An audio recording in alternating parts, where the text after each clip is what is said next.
What's up, guys? I'm Jeff from Worldwide Cyclery, and just recently we asked you and everyone else on Instagram what questions you'd have for Neko Mulally, the professional downhill World Cup racer. So I was out hanging out with him at his house in Pisgah.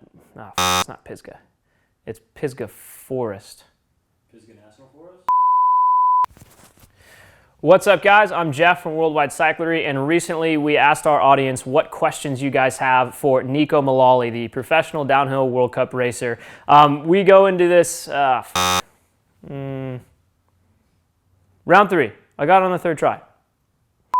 What's up, guys? I'm Jeff from Worldwide Cyclery, and recently we asked all of you what questions you might have for Neko Mulally, the professional downhill World Cup mountain bike racer. I was just recently out hanging out with him in North Carolina and got to sit down and ask him all the best questions that you guys gave us. We have some good serious ones about sort of his career, the bikes he's riding, him growing up and how he got into racing, his dream bike, and some funny ones mixed in there as well. But hope you guys enjoy it. Here it is.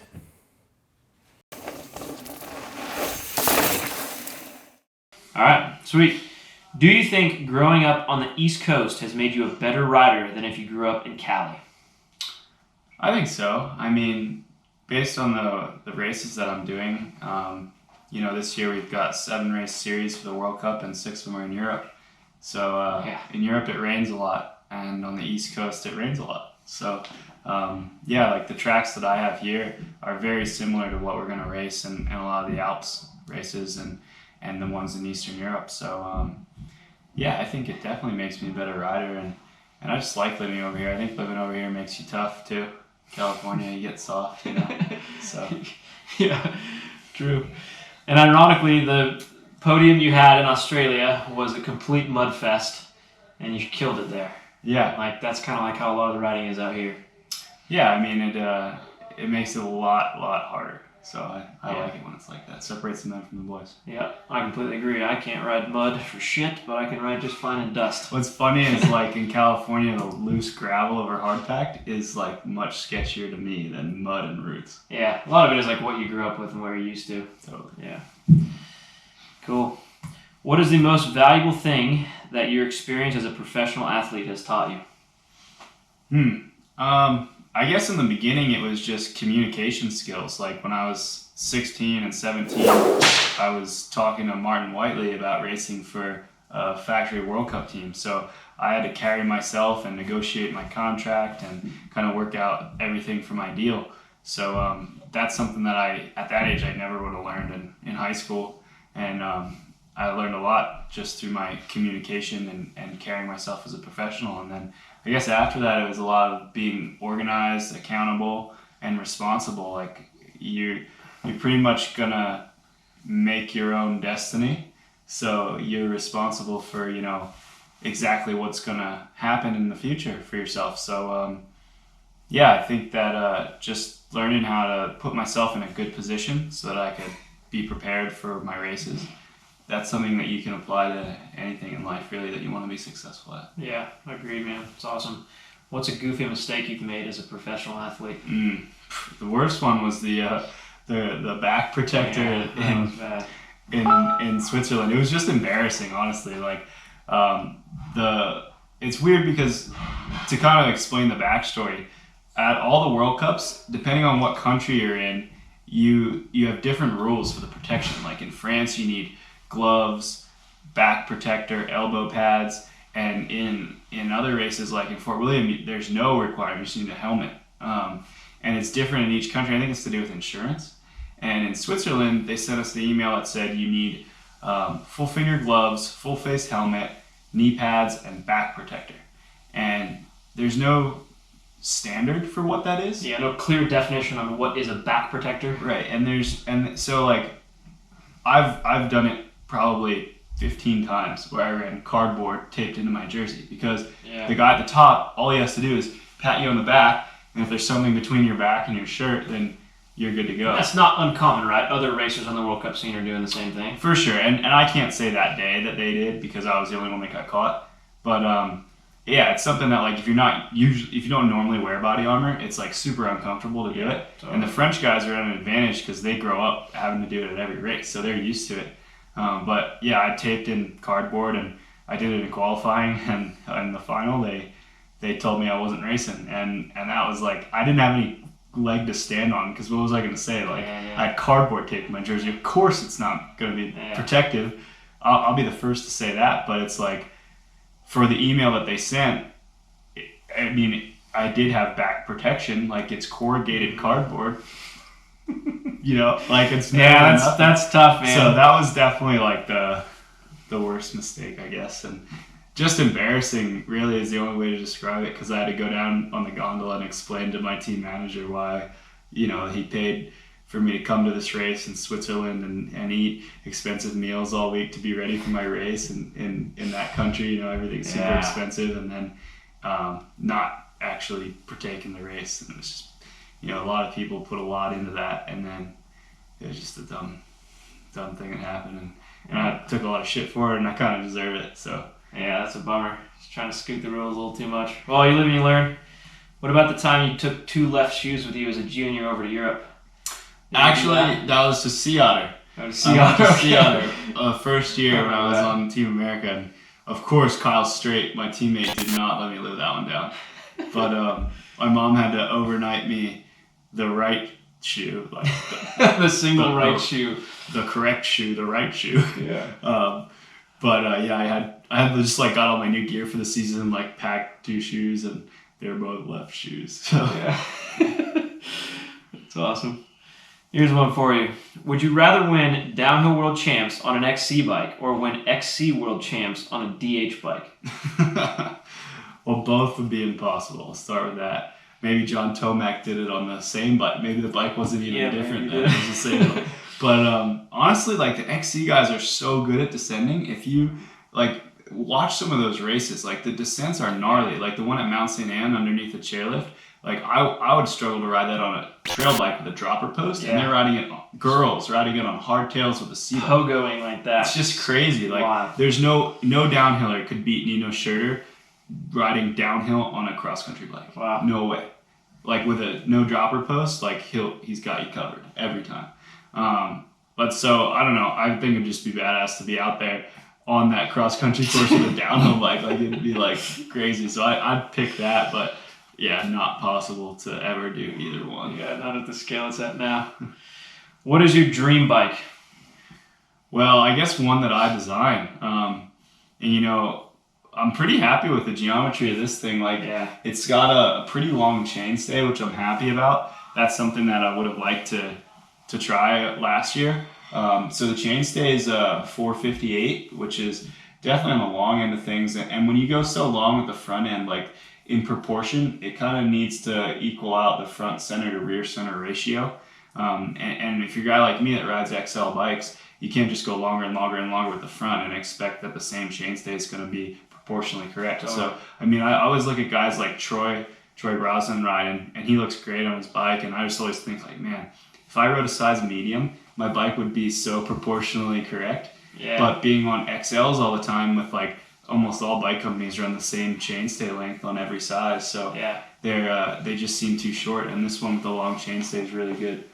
But no, my ideal bike, I would love to try just different leverage ratios and kind of experiment with that a bit. I've learned a lot over the years. But just probably a big, long, slack bike. Like, I don't know, the Geometron's like super ugly, but like that sort of idea. Like that would have been, like they already did that, but something along those lines with a downhill bike. I feel like it's just like works for today's racetracks.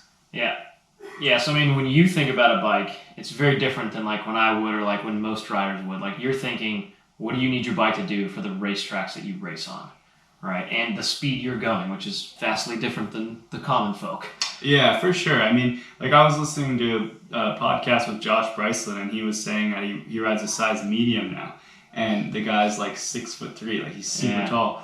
And he explained like, look, I know it's not stable, but like I'm looking for the opposite. Like I want to pop this thing and jump around and have fun and play on it. Yeah. And so that's like, yeah, sure, the bike's really small, but that's what I want it to do. Yeah. And what I want it to do is the opposite. I want it to stick to the ground and make my job as riding it fast as easy as possible. Yeah. And I find like to get through a tight turn, it's not any really different on a big bike. Like it almost feels more comfortable when you're centered on the bike, so you don't have to move your body as far. But when you're balanced between the axles, you can be a lot more stable and not have to move around as much.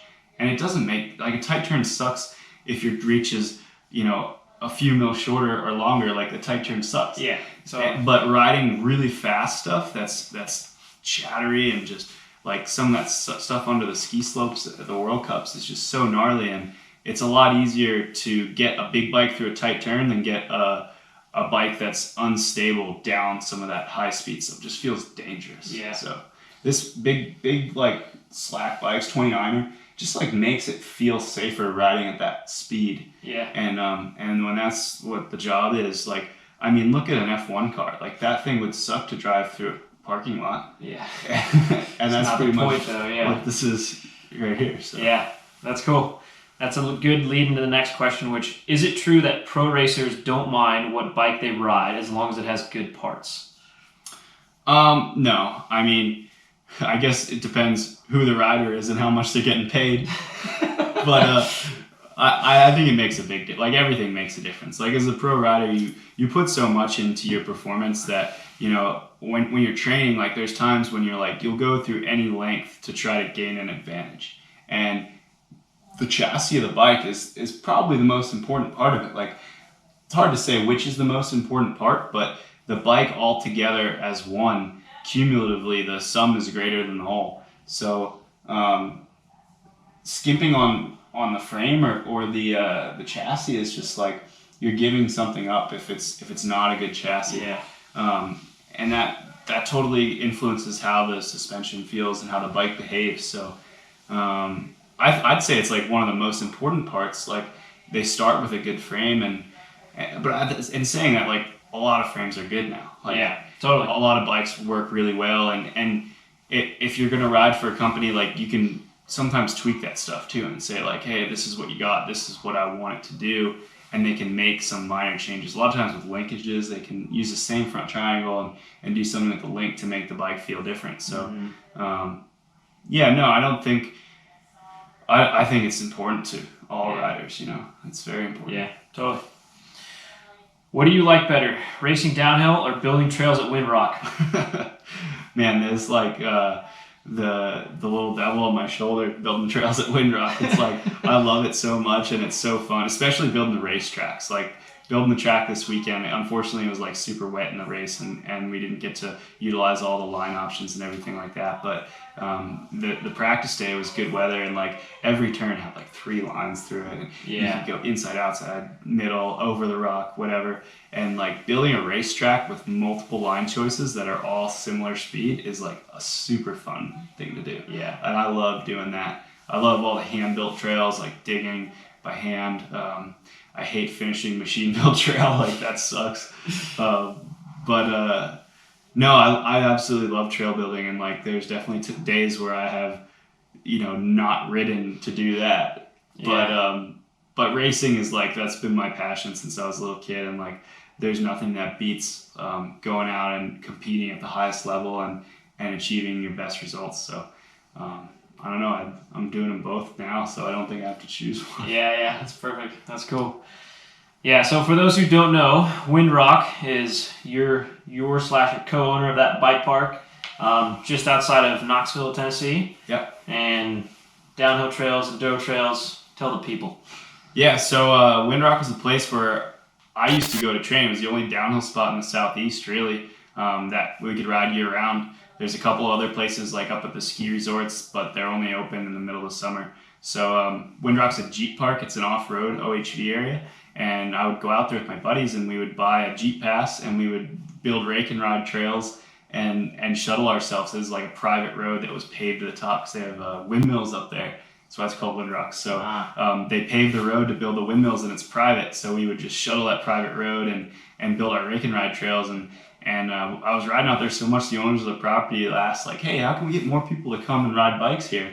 And I was like, well, there's not that many people that are going to pay you, build their own trail, shuttle themselves to the top. It's not going to happen. Just a so few. I said, we gotta, if you guys had maintained trails, if you had regular shuttles, that people would come and ride it, and they asked if I knew anyone who could do it. And thought about it for a while. I knew I was putting a lot on my plate, but I proposed a deal to them, and they kind of said yes to everything I asked for. So it's hard to say no at that point. When you go to a meeting and you're like, these are all the things I want, and they say, okay, when can you do it? I was like, oh man, kind of have to do it now. So me and my buddy Sean Leader, we partnered up and we built the whole park. And it's crazy. It was only 2 years ago that we started it, and we've had national race every year. We had EWS qualifier enduro races. We had some of the best pro riders out there doing their preseason testing. Like last year we had Sam Hill and Adrian Daly doing enduro testing, and they went 1-2 in the enduro overall. I don't know if Adrian did this year, but Sam won.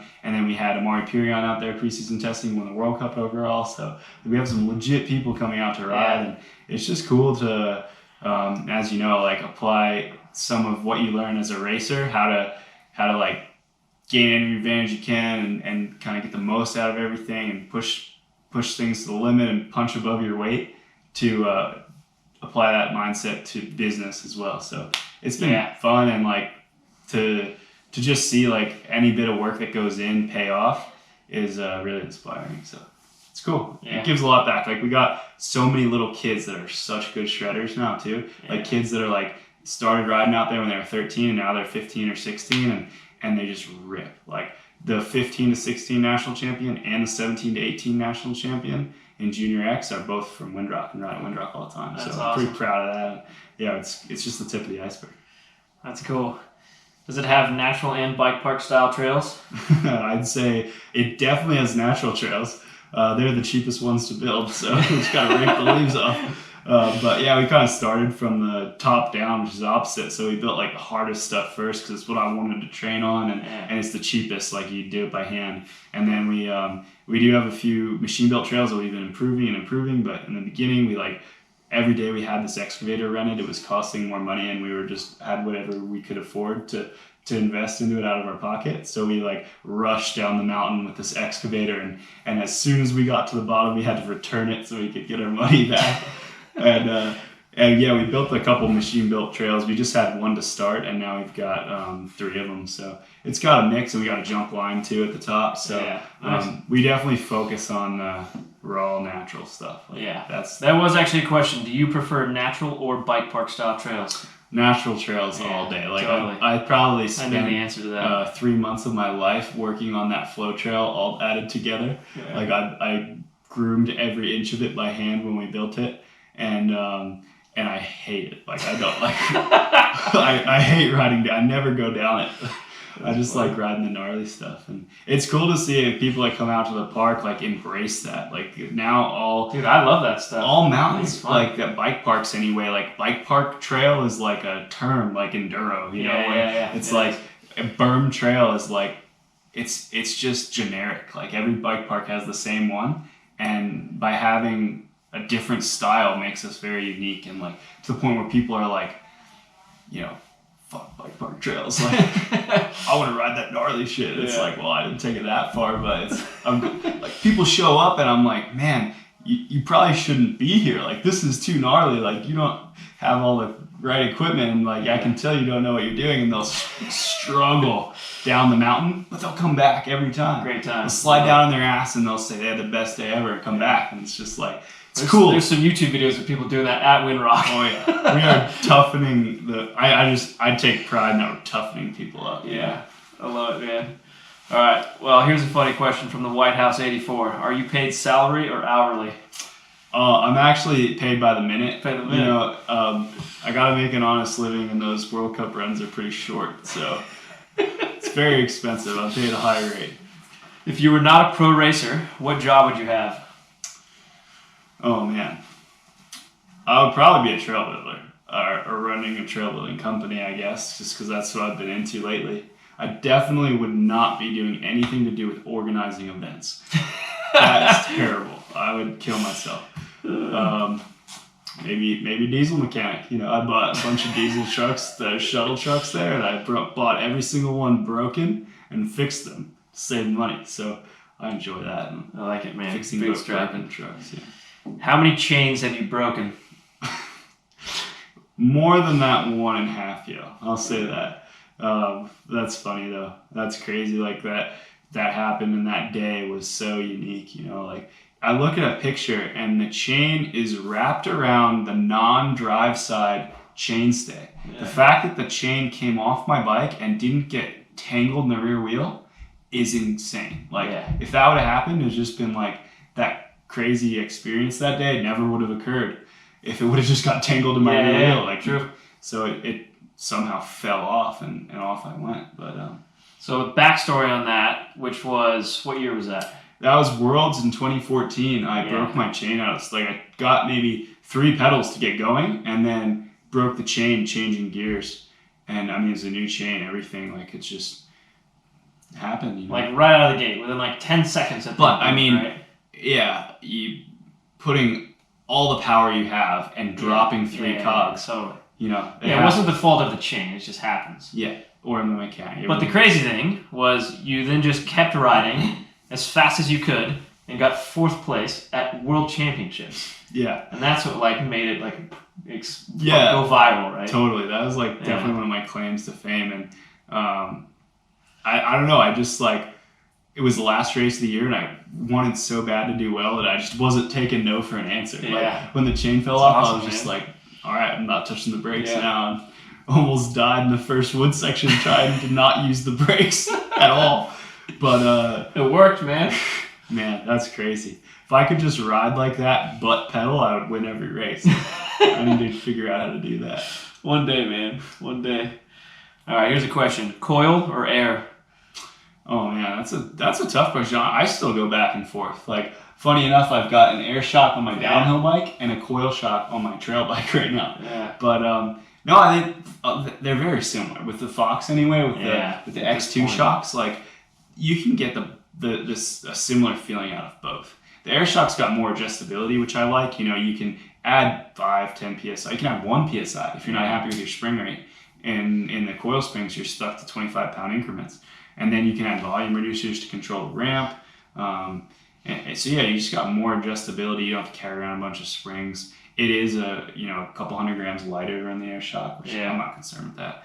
But the coil shock has more mid-stroke support, which is something to consider. But I mean, both shocks are really good at this point, so you can't really go wrong. I think the coil shock's easier to set up if you're like an amateur rider out there, weekend warrior. Like the coil shock is kind of set and forget it.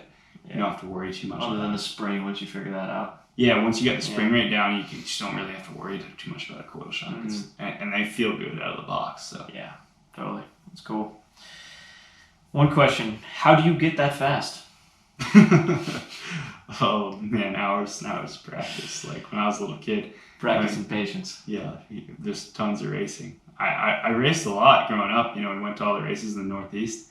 How about 2009 season when Jeff Cali, the Super D national champion, came over to the East Coast and I beat you, bro. You did. One race I beat Neko in my life. Yeah, never happened again. So I did it once. 2008, Jeff was the Super D national champion, and then in 2009 he came to the East Coast for the summer, and we traveled all around doing all the races, and it was super fun. And that was. And now you obviously started worldwide, and you own and run the company, so it's just super cool that we grew up racing together, and now we're sitting here 10 years later. I know. It's pretty cool.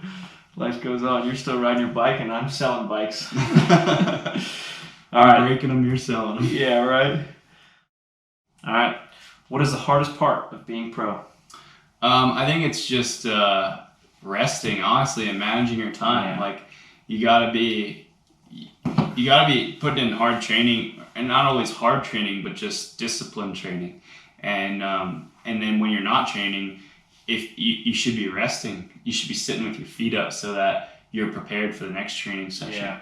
And a lot of times, like your buddies are going to do fun stuff, going to ride, there's a group ride, everybody's riding this time, and you're like, man, I gotta go to the gym, I have to do my workout on the bike, or my trail ride, or whatever it is, and that doesn't always fit into what's fun to do.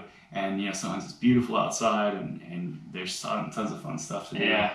And sacrifice a little bit there. Yeah, you gotta stick to your program, go to bed early, and just it's not just the training, it's like everything you do, your food, your sleep, your rest during the day, managing your energy level, keeping your mindset in the right place, and managing all that stuff to be your best in the race.